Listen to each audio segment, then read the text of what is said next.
Evening வந்து எதாவது இனிப்பு செஞ்சு சாப்பிட்லான்னு சொல்லிட்டு எங்கள் அம்மாட்ட தான் போய் ஐடியா கேட்டேன். சரி ஃப்ரிட்ஜ் ஓப்பன் பண்ணி இட்லி தோசை மாவு இருந்தது, அதை எடுத்து தனியாக வச்சுட்டு செல்ஃபில் பார்த்தா ஒரு சம்படத்தில் வந்து மைதா மாவு இருந்தது, அதையும் எடுத்து வச்சுட்டேன்.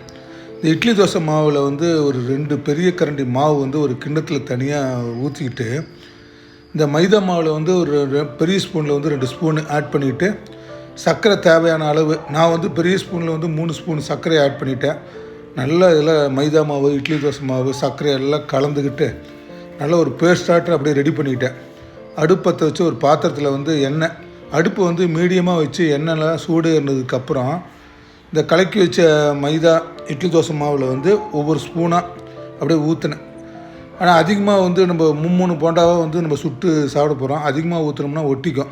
அதனால் வந்து ஸ்பூனால் வந்து ஒன்றுக்குள்ளே ஒன்று ஒட்டாமல் அப்படியே விளக்கி வச்சுட்டு ஓரளவுக்கு கருக்காமல் அடுப்பு மீடியமில் வச்சு சுட்டு சாப்பிட்டேன். உண்மையிலுமேங்க இது வந்து ஒரு அவசரத்துக்கு வந்து கிராமத்தில் செய்யக்கூடிய வந்து ஒரு இனிப்பு தான் இது. நல்ல டேஸ்ட்டாக இருக்கும். சில பேர் வந்து பார்த்திங்கன்னா தேங்காய் துருவி போடுவாங்க, வாழைப்பழங்களாக கூட சேர்ப்பாங்க. வந்து அம்மா வந்து சிம்பிளாக தான் சொன்னாங்க. கண்டிப்பாக இந்த இனிப்பு செஞ்சு பாருங்கள், சூப்பராக இருக்கும்.